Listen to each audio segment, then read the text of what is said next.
All right, so I'm going to call this meeting to order. Alex, can you do roll call? Yep. Please say your name if you are present, or please say present if you are present. Devin Koenig Cease. Present. Noah Fay. Here and present. Eddie Matlock Mahone. Present. Martha Linder. Present. Portia Anderson. Present. Patricia Sam. Present. Antoinette Lambert.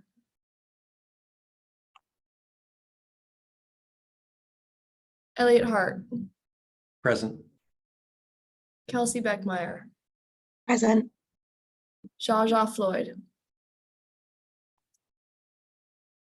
Kenyatta Carol Hillman. Sherry Tillman.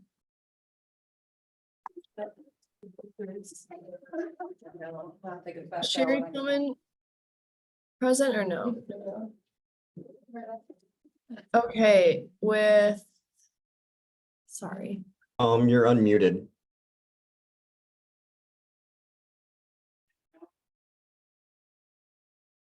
With 8 members present, we do have quorum. Great, thank you. Okay, so welcome everyone. I'm happy you're here. We have a great discussion ahead of us. Oh, I'm sorry, looking Beth. forward. I see Marvin has his hand up as an attendee. I think he needs to be promoted to a panelist. Oh, thank you. And same with Councilmember Floyd.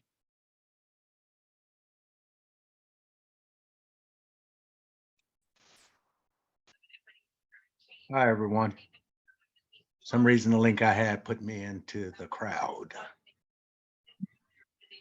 And I did see that Jaja was present. So that is 9 members present.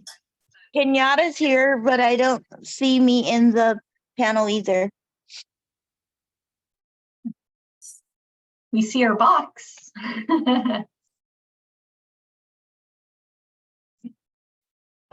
Right. Okay, so with 10 members present, we have quorum still. Awesome, only 2 members missing. Thank you. Great. Okay, so I will start with our theory of change. And so the KCRHA is based on the theory of change, which states that if we create a homelessness response system that centers on people who have lived experience of homelessness, then we will be able to meet needs and eliminate inequalities in order to end homelessness for all. And I will push it to Alex to do our land acknowledgement. Yeah. I would like to acknowledge that we are on the traditional land of the first people of Seattle, the Duwamish people, past and present, and honor with gratitude the land itself and the Duwamish tribe. We make this acknowledgement to remind ourselves that by being here today, we strive to remedy this injustice through our beliefs and actions, or in helping, to steward our green spaces in communities in Seattle. Thank you. So top of our big list here today is coming back to the homework that we talked about last month. We really wanted you to think about kind of some key areas of the coordinated entry system that you feel are crucial to addressing, whether that's access, prioritization, I'm speaking out of order here, assessments, whether that's the stability or moving into homes quicker. I kind of want to open it up, and I think we can go kind of round robin. Please raise your hand. Want to hear just 2 to 3 key areas, or maybe you just have one key area, open to that as well. And kind of thinking about the importance, if you have multiple, which one would you feel would be most important? And it's really to share out with this group, see what type of collective thought we have and or diverging thoughts around our coordinated entry system and where we can get started in addressing kind of that either low hanging fruit or most high priority for all of us. So I'm going to open it up here. I'm going to be taking some notes. I know Alex is going to be taking up some notes as well. But I'll start with Marvin. I think Eddie had his hand up first. More than welcome to go. Oh, I didn't even, it's that color sometimes blends in, so I apologize. No worries, no worries.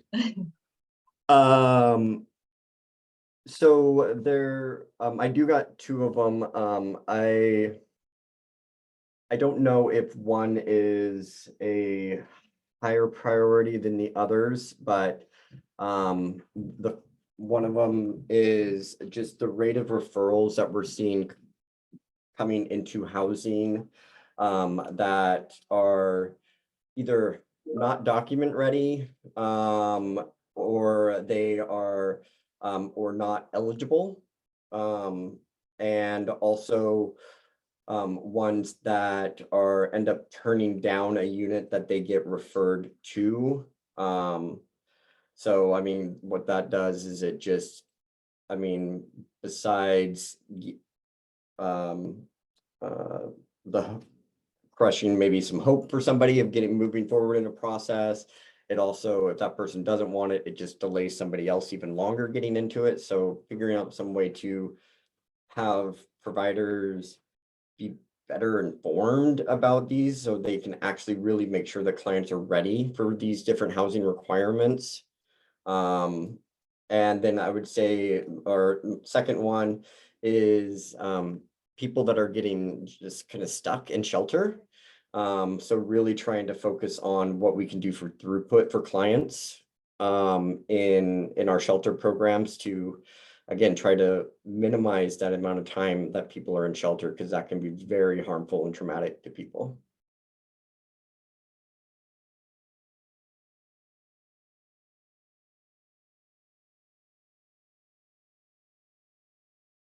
Marvin. Elliot, did you want to go first? All righty. It should be of no surprise that my comments are going to start with the reason for coordinated entry is to centralize a space where everyone experiencing displacement has an access point. We get sometimes so mired by the process, we forget what it doesn't touch. So always for me is, how do we expand access? How does everyone involve themselves? I think if we had a better coordinated entry system, the true needs that are centered around everyone experiencing homelessness actually get elevated. So access, I guess, would be my primary piece, so that we can develop the system to be more, can engage with more folks that are experiencing displacement instead of the singular paths that we have now for access to the system. And I'm just going to hold there. Thanks.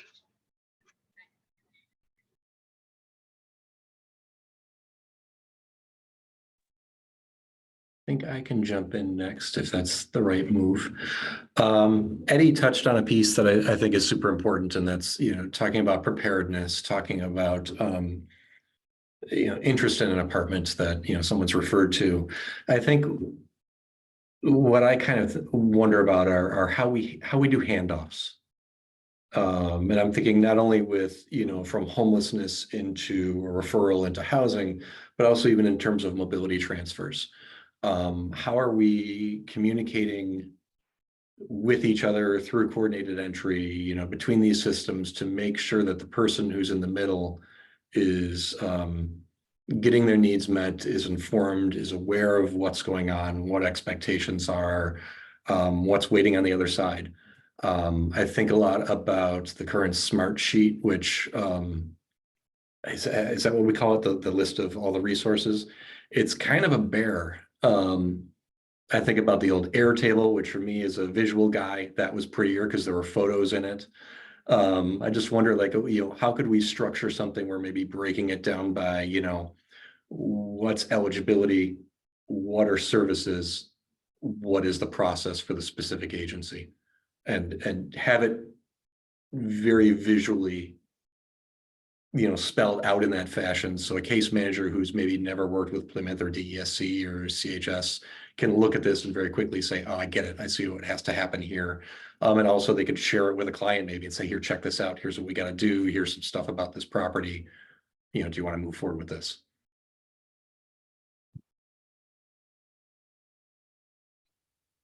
That's me.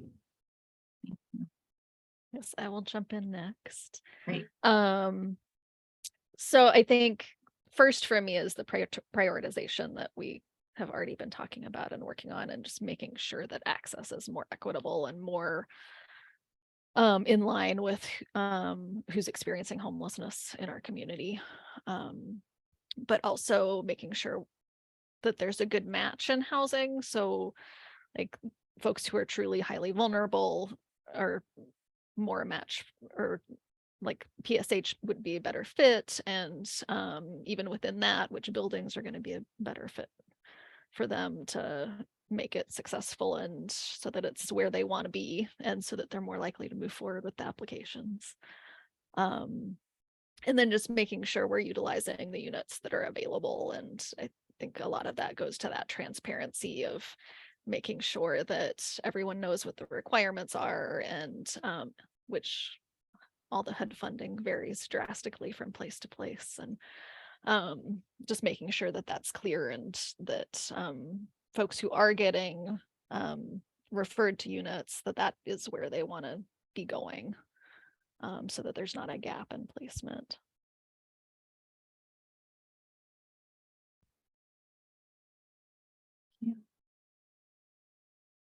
Before you go, Noah, if anyone has questions along the way, I'm gathering thoughts and trying to like pull out. But if anyone has questions around maybe someone's thought process, please feel free to jump in. Go ahead, Noah. Thanks. Yeah, I appreciate these thoughts. I second a number of them. Few things come to mind. I think the most pressing and highest priority is something I've long been a broken record about, and I think we've made some improvement, but ensuring service match, and I'm looking at it certainly from the individual perspective, but also really heavily emphasizing it from the housing provider perspective, and ensuring that the services and resources we design and invest in so heavily in PSH are matched with people who need those services. And that consistently doesn't happen in the coordinated entry process. And we're missing an opportunity to fully maximize our community-wide investment in PSH when we don't prioritize people who'd actually need those services. We've gotten better, but we've got a long way to go. I'd really like to look at the mobility transfer process. I struggle to understand its intent.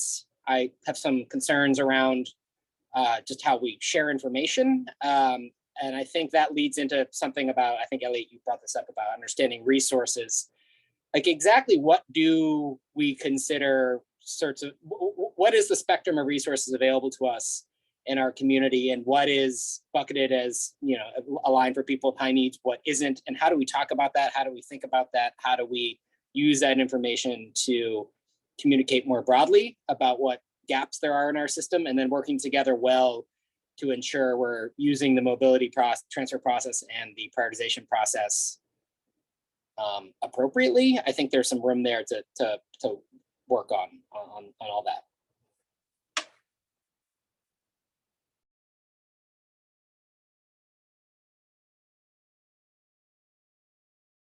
Devin. Hey, good morning. And sorry, I can't come off camera. My camera is not working right now, but great to see you all. And I think I'm seeing a theme, and I'm seeing that my thoughts are kind of aligning with others, which is great. Because the first thing I had on my list was being able to get a clear picture of what resources are available and really like how the different resources are tailored to different populations. Because I think I do see and hear similarly that service match is not always, appropriate or the right fit. And so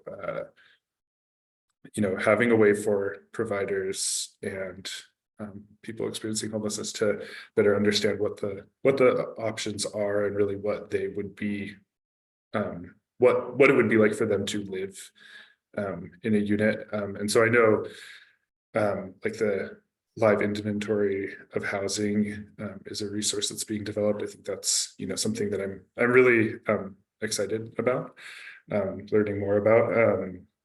And then I think also documentation is another barrier, and really like the handoff between providers and like the experience that people have transitioning from homelessness into housing. I see a lot of people kind of getting stuck in like, trying to get a piece of documentation or not knowing who to turn to get that documentation. And so I guess just working on ways to help people more clearly understand like what's needed and then who they can turn to for support with that. I know we have a lot of awesome supportive service providers out there, but sometimes it's just, I think folks don't quite know how to get connected. So yeah, leave it there. Thanks. Elsie. Thanks. I think a big long-term goal of this committee should really be working toward how do we move this from coordinated entry as a referral system to coordinated entry as a system. I think the scope that we have seen in our community has been very narrow into the intent of what coordinated entry is supposed to be or hoped to be, in terms of understanding, to the point of other committee members, the breadth of how we want to be able to connect people to supports and systems and understanding people's needs. That coordinated entry should not just be referrals to transitional housing, rapid rehousing, permanent supportive housing as it has been, but rather getting connections to diversion, getting connections to outreach supports, getting connections to what that individual needs in a concerted and coordinated effort, and not just referrals to housing. I think that's something that has been a challenge. So really broadening the scope of what coordinated entry is.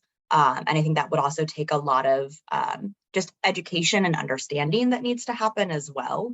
And likely a lot more kind of outreach to other partners as well about what coordinated entry is and the intent of it.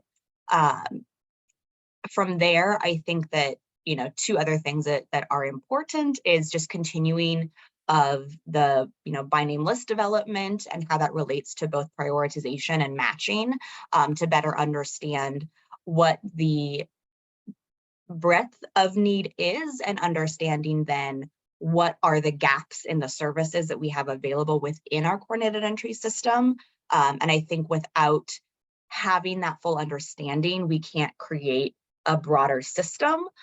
So really starting on focusing on that by name list development or continuation of that, to get a really good idea of what people's needs are that are not just related to what we have available, but to the real need in the community, so that can build a blueprint for what we need to look for in the future to bring into our coordinated entry system.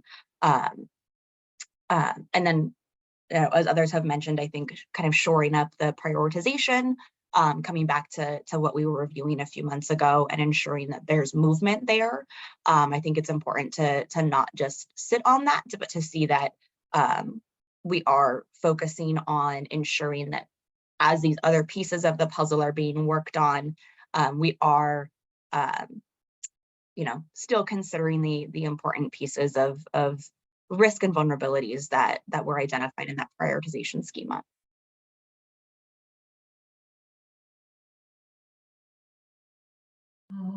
Portia. Mine are similar to what have been shared so far, but I think the first one is like a more dynamic, equitable prioritization system. I think specifically looking at what does prioritization mean. Sometimes we've seen individuals or families come in through coordinated entry who are considered very low priority and are therefore like never provided resources, and then their situation becomes worse and worse, and then they're kind of trapped in the system of where they are, and then they get reassessed and it just becomes kind of messy. And I think I would love to see a prioritization system that maybe could slot people out of different priorities that meet their needs versus just like, oh, if you're the highest priority, you're going to get the housing resource. So I think that would bring us into a more like person-centered and equitable prioritization system would be great to see. I think in a similar vein to what a lot of people have shared, maybe not just like more informational programs, but could there be a concerted effort to provide like training to direct service providers? I'm thinking specifically like housing navigators or whoever else fills that role within kind of our service system. If there could be more training, I think that might help with better service match and things like that. Like I've found that there's just a lot of gaps because we do work in pretty close silos, like even within the youth and young adult space. Like anytime we have someone age out, kind of navigating the single adult space already feels like kind of a whole different world, and it shouldn't feel like that. And it can lead to us, having conversations that don't line up, or not understanding what services are out there and things like that. So if there could be a way to provide kind of ongoing training, and yeah, I think those are the two that I would highlight.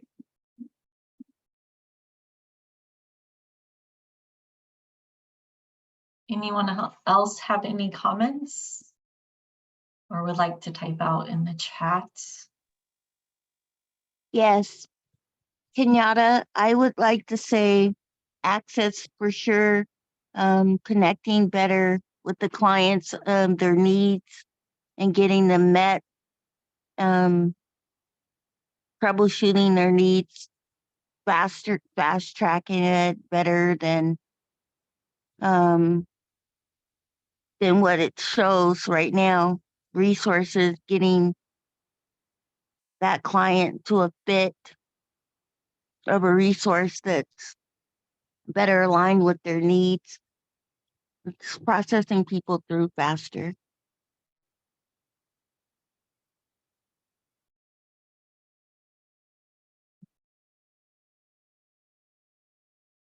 Anyone else?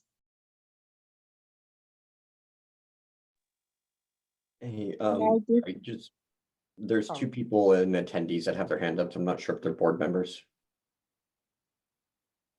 Sherry Tillman. Thank you. Sorry, Patricia, didn't mean to cut you off there. It's okay.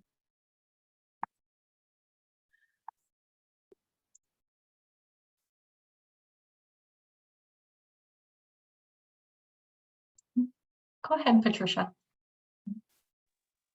Thank you. I was waiting to see if someone wanted to go, but I just want to say I echo along with all the other concerns and suggestions. And one I wanted to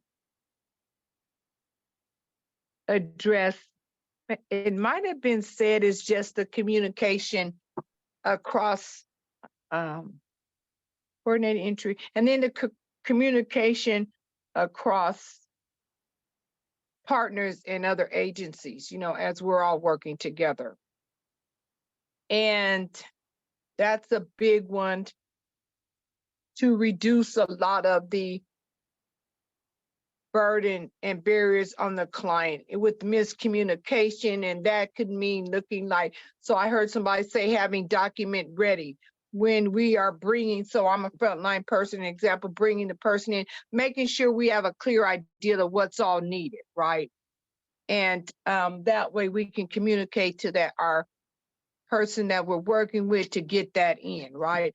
And another thing, even the documentation process, I know we're going through a lot of like different HUD and the paperwork. It's extremely triggering for a lot of the clients that I've taken in to assist. The process, you get them in and either it's going real fast or they have to sign so many paper. And with a lot of times that is a barrier and they don't go through with the process because it's hard for them to do it on their own. And I think one last, I liked it about the handoff, ensuring that clients do what. So here's a feedback I got from one PS Housing is that once the client is there, they have the front desk workers that are there and it's new. And there's so many different diversity of needs for the client, and they were feeling as if the client was just dropped off and all of a sudden they don't know what to do. They don't have specially skilled, trained professionals there to help deal with the diversity of client needs. Thank you.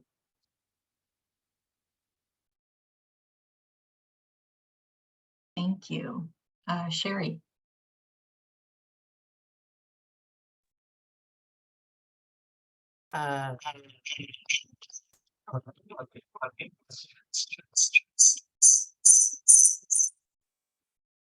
Okay. So look, Patricia, she said a lot of some of the stuff that I was gonna say too, so I'll just piggyback a little bit.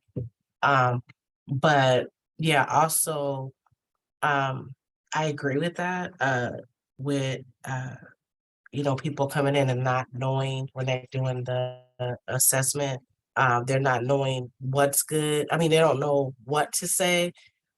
So if they are having like, say, mental issues or substance abuse or just disabilities, anything like that, sometimes they might be scared to say what their needs are because they don't know if that's going to be against them. And so I know when I did it years ago when I was homeless with my kids, like I was like, oh, everything is cool. Are you fleeing DV? Everything is cool. Everything is cool. And then she basically was like, so there's nothing wrong with you, right? And then I got it. Like, I guess the worse is better. But I was scared because I'm like, oh, I didn't know if I'm supposed to say that. So yeah, when the families are people are screened or, when they know about it, like this is what you should do. I think they should explain it to them, this is how it's gonna go. Please tell them about this, that, or what other, so that they'll know what to expect when coming in. And then also the turnaround time, like I say this all the time, but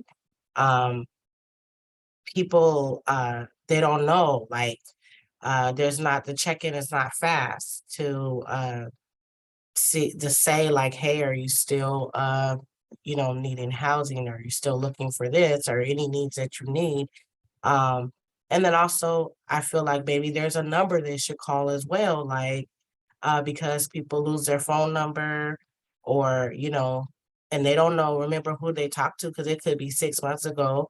So they don't remember who they talked to, but maybe a number that could be what you call it, automated to where maybe by their last four of their social security, they can just put that in there and say like check status, could be something that easy as that. But yeah, those are the things that I think that would help people kind of know where they are and then feel like that things are getting done. Thank you. Thank you, Marvin.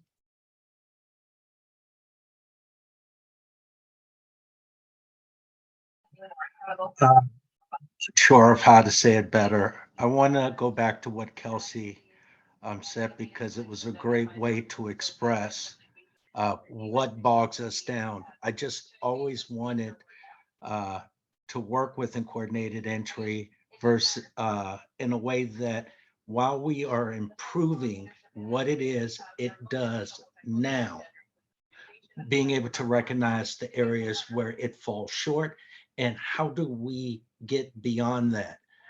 My personal experience, some folks know, I was homeless back in the early 2000s.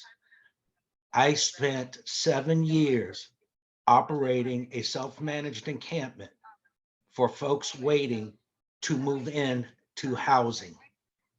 And my housing was provided by CCS at the Josephinum downtown.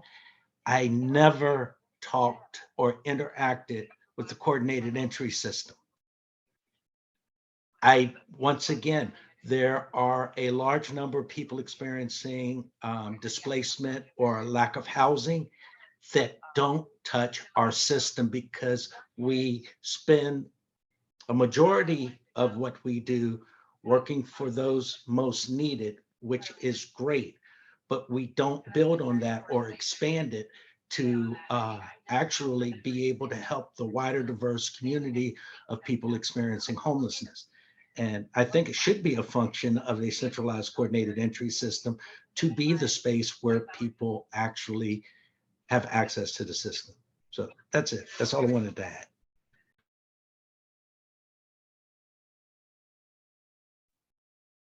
Thank you. Eddie.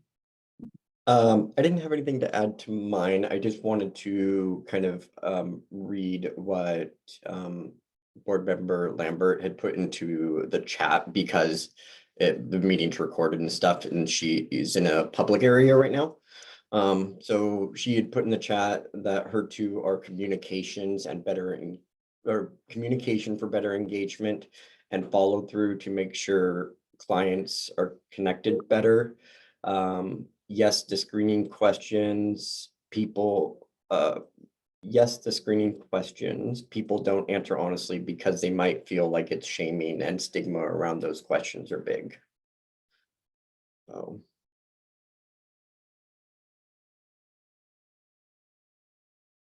Thank you for reading that. I appreciate that. Anyone else have anything to add? Patricia. Yes.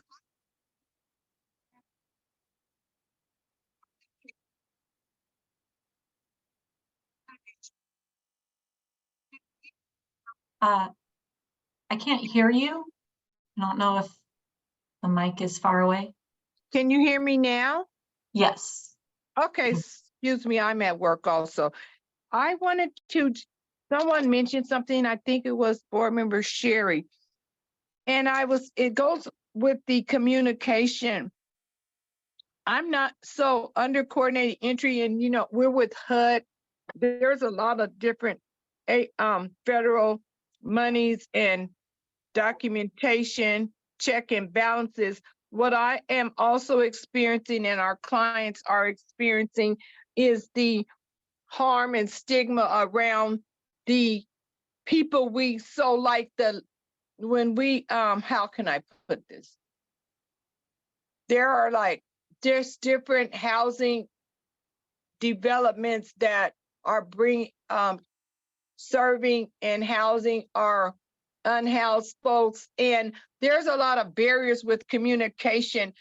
And I was wondering if some training could be added. We may have talked about this before, but yeah, I ran into some really harsh situations where, like the leasing agents, the client is working and following through, but they're being stigmatized and shamed, and barriers are put up for them to even go through that housing process.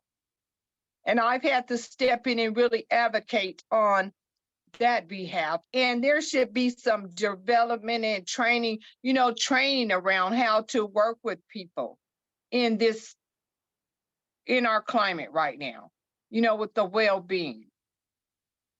they may come to, and an example is they may come to the office and they're handing the paperwork off and they're treated overly rude or not understood. Say an example is if a person has a hearing.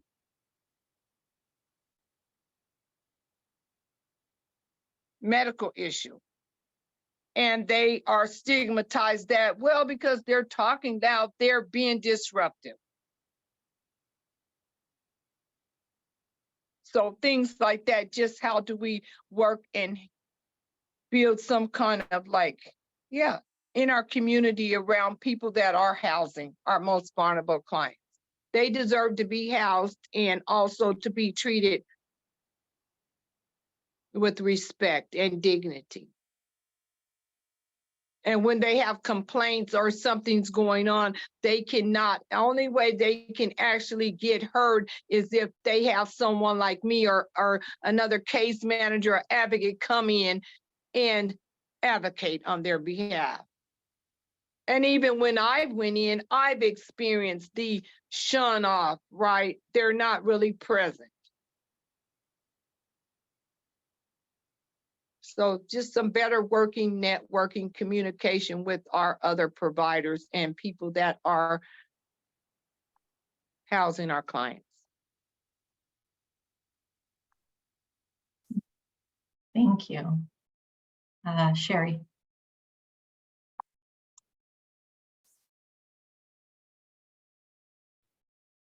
This probably was said, I don't remember, I kind of was coming out of another meeting and but I was sitting here thinking about building relationships with folks, as well as I know that it used to be like the rule, like you couldn't turn something down if it was offered to you. But in building relationships, I think getting to know the folks and know if that would work for them, because sometimes it might not work to be wherever is available per se. And that shouldn't be held against people because of maybe that's a trigger or that's not their community. So just that kind of thing is what I was thinking about as well. And there was something else I had to say, but I forgot. I forgot. But yeah, so I was just thinking about that. Like I think like Patricia was saying, when somebody comes in, they already feel bad because this is the steps that they got to go through. Then it's a long process. And then if you're just really cold, the person, with the lack of training, if you're just really cold and it's just a number and you're just trying to get them out the door, just get them on a list and that's it, then that's not making, folks feel like, okay, they're on their way. They got some help. They got some support. It's not making them feel that. So, thank you. Yeah. Thank you. Anyone else have anything to add? Zaza.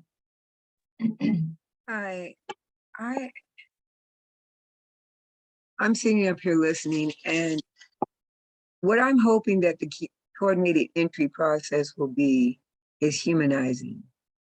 Because I'm hearing a lot of dehumanization, not intentionally brought on, but I understand that folks living at the lowest poverty levels or in the most vulnerable situation or marginalized situation seem to be discarded in a way or even looked upon in a way that is not with humanity and kindness.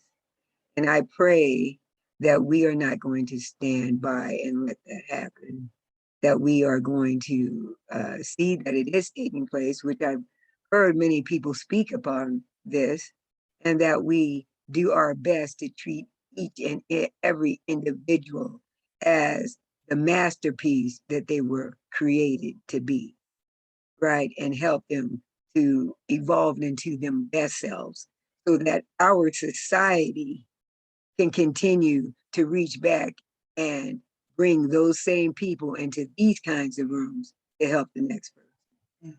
And that was on my heart and I just need to say, thank you. Thank you. And I will follow Eddie's lead here. Patricia also added to the chat, yes, education and business. Meant to say education and relationship building, support and belonging. Martha. I just wanted to add on, and I know this is beyond the scope of what our group can do, but I mean, the big push is to get more subsidized and affordable housing available, because it's so demoralizing. And I know lots of people who have not signed up for coordinated entry because they're like, what's the point? There isn't any housing available. I'm not going to get into anything. And if we're going to have it accessible to everybody, we need to have more units available. And more variety of housing available too. Yes. Thank you. Just pausing for a moment. If anyone has anything to add? Me, Oh, on Alex? on a Oh, positive note, I also want to just give some kudos that we have a lot of people that are pushing and working on the front line, the work we do every day, and in our legislative Olympia. And yeah, there's a lot. And I wanted to just add that I've been to Olympia twice in the last month. The other day, I went to Olympia President's Day for the NAMI, and I was able to sit in with the South District, and there are some policies in there moving to work toward supporting more housing, like someone said, and more resources.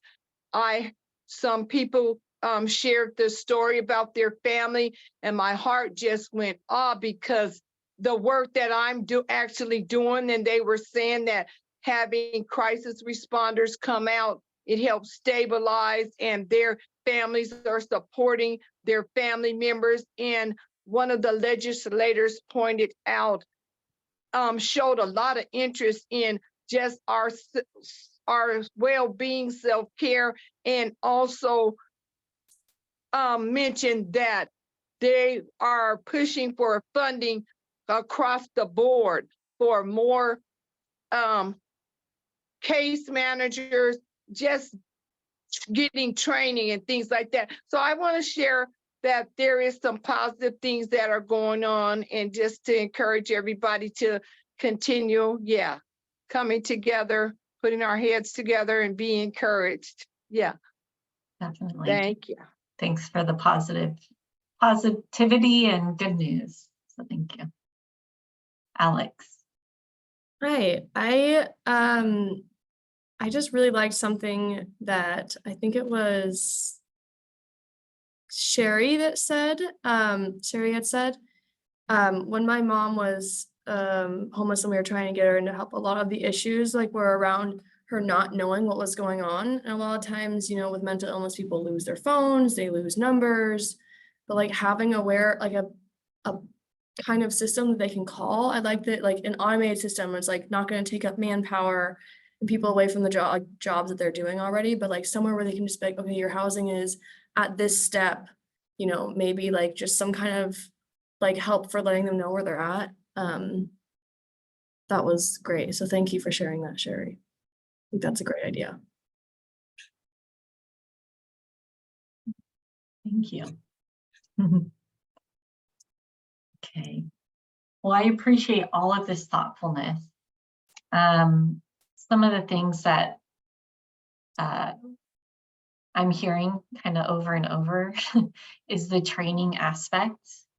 I think some of the training is, it doesn't relate maybe necessarily 100% to coordinated entry, but it relates to our homelessness response and how we're working and centering on the people that we serve. And so it's great to bring that up in this space because, as you know, as the Regional Homelessness Authority, we have other departments who are focused on that aspect, and it's good to elevate and to bring to the attention and to work towards that. And so, you know, in kind of that vein and thought process, I will say that is on the Regional Homelessness Authority's kind of scope and thought right now, in training providers, not only on documentation, that's one thing, but more on, you know, what is housing first? What is trauma-informed care? What is motivational interviewing?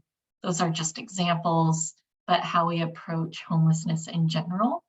And so I think that, thank you all for elevating kind of those concerns and bringing it into light of coordinated entry and how it relates to the work that is being done on the ground in referring people to housing. So I really appreciate that aspect of it. Beyond that, I'm also hearing a lot around kind of the I guess I would say like the assessment process, right? As well as our referral process. I think those are kind of two areas where it's kind of right in between in the nomination too. Like those are kind of like three areas that are really hitting notes. And please feel free to jump in if I'm categorizing this misappropriately, or you want to chime in, but I'm seeing those three notes in the sense that, you know, when we engage people and maybe it's not done in a trauma-informed way, we aren't necessarily gathering the right information or observing the right information that we need to nominate them appropriately or to assess them appropriately for a nomination. And so I think there is a training component that could potentially happen in there. But that's kind of what I'm gathering is, you know, as we're going through all the paperwork forms, you know, what type of housing would you like? It's more about maybe like, how are we asking those questions? And how are we listening to what they don't say in those moments and not just focusing on the very particular question? And I think that's, you know, a system-wide thing that we can look at in a training aspect. On the nomination process, I'm seeing a lot of, you know, are we making the right matches? Are we thinking about these resources as like, I'm just going to broadcast it out to every single thing, or does this really match what the client needs? And I think that's going back to listening, the active listening with our clients and participants to make sure that we are elevating their needs above what's available. I heard a lot about kind of the referral process. This leads into document readiness and ensuring that, you know, how can we play a part in that? I think that is something that is maybe a little bit outside of training. That's something that could be addressed more or less kind of within the coordinated entry at KCRHA as we're working through that process, right? So that we understand in the nomination referral process, look, we have this spreadsheet of what things are, but maybe if we codified it in a different way, that might resonate differently. Or added things about specific properties and worked with the providers on that so that we're making the right referrals and I should say nominations based on that as well. It gives more information to the providers and we can help with the referral process and breaking that down. So I'm hearing a lot between kind of those three, and I mean, a lot of themes within that. And then just beyond that, I do want to center back on the whole system, right? Like, it really is about not just kind of like the processes here of our referrals and move and that, but it's really coordinated entry can be really informing of, just like you elevated today, what training do we need across the system that doesn't relate to documents or referrals. It relates to just how we interact with our clients. And so I think coordinated entry is a way to examine our system and to look at kind of how people are moving through and what resources, as Kelsey elevated earlier, what resources we need to bring into the system. And Martha, I know you mentioned around we need more subsidized housing, like 100%. And so how are we improving our partnerships to bring in more resources to this community and bringing in more funds and advocacy into this community? And so I think coordinated entry allows us to like see the gaps that maybe we're hyper focused on a process instead of the system gaps. And so I'd love to, our next meeting, and Marvin, I'll get to you in just a moment, our next meeting to talk about, I'm going to take this back. I'm going to look at some data. I want to look at our system. I want to look at like number of days people are in each process. Where's kind of some gaps in, you know, how people are maybe in the referral process for a long time and then they're being pushed back. How many times are they being nominated? Like, that's huge. Not only the length of time, but how many times? Because that's traumatizing in itself. And so I kind of want to take this back and look at the overall big picture of our process and then what things we may be missing as well, and kind of present that out to you all and have a discussion around it and relate back to some of the things you all elevated, and see if we can hone in on maybe one or two things very specific to tackling this year. And Marvin, I'll let you jump in. Well, that's nice. Thanks. I want to make sure that if this is what you're taking away, only answers one half. Refinement of a system that's already here, hopefully isn't our overarching goal. Building a blueprint to where coordinated entry becomes the centralized touching point should be. And it's not hard. We're going to have a pit count with an estimate of the number of people. If not every one of those souls has access to coordinated entry, then we have a lot of work in front of us. And it's not about how to refine necessarily or improve, but how to actually expand and making sure that what we're doing is equitable to all that are in need. I didn't hear that in your recap. I want to hopefully make sure it gets recaptured. I may have to be the ugly child to keep saying it, but at some point, it is not the work that we're already doing. It's where the gaps or lack that the system has chosen to acknowledge and work on or build blueprints to reach to that could restore confidence to folks experiencing homelessness and their ability to interact with a system that can provide some housing as we work on getting more. That's all I have. Thanks. Thank you. And I appreciate you chiming in and highlighting that. It was a lot of information to take in, and I appreciate you recapping that and making sure that it was highlighted in kind of the things that I'm going to take back to the teams, so that we can make sure that we're looking at this in a very detailed fashion. So thank you, Marvin. I appreciate that. Access. Thank you. And yes, just noting time. Thanks, Alex. We are 1 minute over. I appreciate everyone today. And I have a lot of homework ahead of me.